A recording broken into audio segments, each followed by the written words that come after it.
আমি প্রশ্ন করতে চাই, পানিহাটির যে শ্মশানে দাহ করা হয়েছে আমাদের বোনকে, সেই শ্মশানের যে ক্রিমেশন কস্ট তার বাড়ির লোক দেয়নি, কে দিল?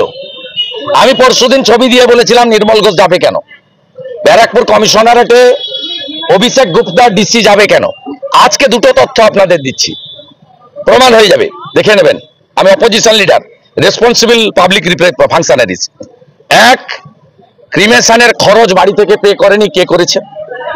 দুই, ক্রিমেশনের সময় যে সই করতে হয় ওর বাড়ির লোক সই করেনি। রেজিস্টারটা খুলে দেখে নেন।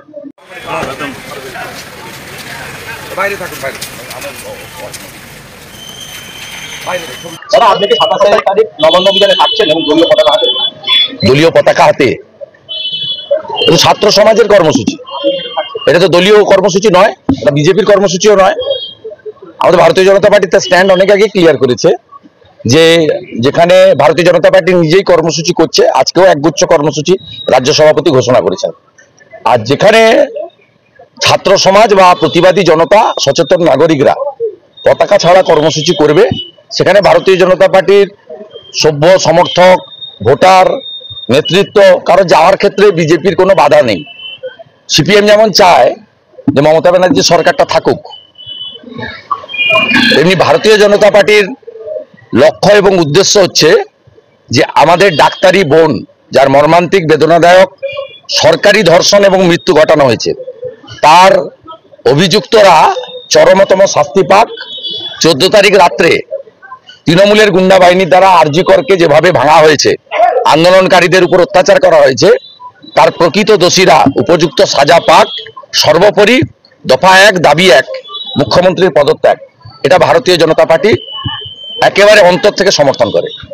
বিরোধীরা অভিযোগ করছে যে আপনি রাজনৈতিক উদ্দেশ্যের জন্য এই নবান্ন অভিযান করছেন এবং সেখানে হামলা চালানো। না, নবান্ন অভিযান ও রাজনৈতিক কর্মসূচি, তাতে কে থাকবে কে থাকবে না তার ব্যক্তিগত ব্যাপার, আপনাকে তার উত্তর আমি দেব না এবং এ ব্যাপারে কারোর পরামর্শ বা জ্ঞানও শুনবো না।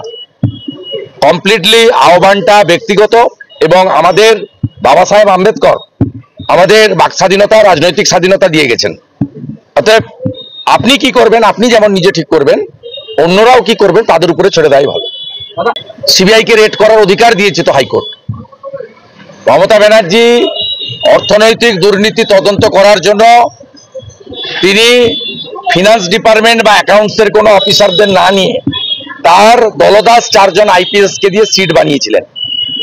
মহামান্য হাইকোর্ট মনে করেছে সিট করা হয়েছে সারদার মতো এভিডেন্স লোপাট করার জন্য, যেহেতু স্বাস্থ্যমন্ত্রী হচ্ছেন মুখ্যমন্ত্রী মমতা ব্যানার্জি, তাই সিঙ্গেল বেঞ্চ সিট বাতিল করে সমস্ত আরজি করের ফাইন্যান্সিয়াল ইরেগুলারিটি তদন্তভার সিবিআইকে দিয়েছেন এবং সাথে সাথেই সেই তদন্তে বাধা দেওয়ার জন্য ডিভিশন বেঞ্চে গেছিল।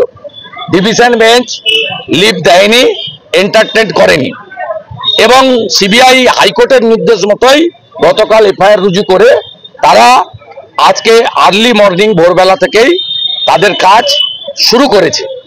এটা আমরা স্বাগত জানাতে পারি। বাকি সিবিআই ইনভেস্টিগেশন নিয়ে আমাদের কিচ্ছু বলার নেই। সিবিআইয়ের একটা নিজস্ব হ্যান্ডবুক আছে, কি প্রসিডিওরে তারা ইনভেস্টিগেট করবে এবং কাকে ডাকবে, কাকে ধরবে। সিবিআই হচ্ছে কনস্টিটিউশনাল বডি, এখানে যেমন সব নিয়ম ভেঙে রাজীব কুমারকে ডিজি, প্রবীণ ত্রিপাঠীকে সিপি হাওড়া মমতা ব্যানার্জি তার নিজের ইচ্ছায় করেছেন। সিবিআই ডাইরেক্টর নিয়োগ করে মাননীয় প্রধানমন্ত্রী, মাননীয় বিরোধী দলনেতা লোকসভা, মাননীয় প্রধান বিচারপতি সুপ্রিম কোর্ট। সিবিআই যে কনস্টিটিউশনাল বডি, তাদের জন্য ভারতবর্ষের পার্লামেন্ট হ্যান্ডবুক বানিয়ে দিয়েছে। They will act as per দেওয়ার হ্যান্ডবুক। সকালবেলা সন্দীপ ঘোষের বাড়িতে যে নাটকটা হলো, তাকে ডাকা হলো, আবার ভিতরে চলে গেলেন, তারপর ঘন্টাখানেক বাদে এসে আবার দরজা খুলে।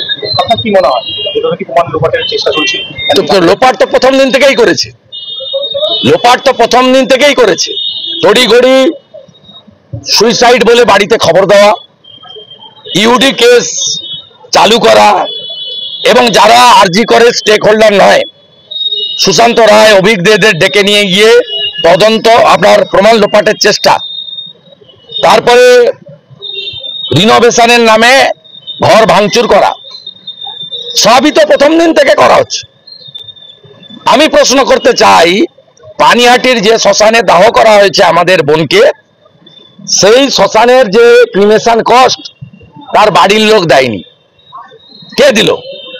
আমি পরশুদিন ছবি দিয়ে বলেছিলাম নির্মল ঘোষ যাবে কেন, ব্যারাকপুর কমিশনারেটে অভিষেক গুপ্তা ডিসি যাবে কেন? আজকে দুটো তথ্য আপনাদের দিচ্ছি, প্রমাণ হয়ে যাবে, দেখে নেবেন। আমি opposition leader, responsible public functionaries. এক, ক্রিমেশনের খরচ বাড়ি থেকে পে করেনি, কে করেছে? দুই, ক্রিমেশনের সময় যে সই করতে হয় ওর বাড়ির লোক সই করেনি, রেজিস্টারটা খুলে দেখে নেন। চন্দন লোহার বলে একজন ওখানে আর্জি করে স্টল পেয়েছিল, যিনি যাওয়া বাড়ি নিয়ে যাওয়া অতীন ঘোষের অফিস, তৃণমূল কর্মী, কি বলবেন?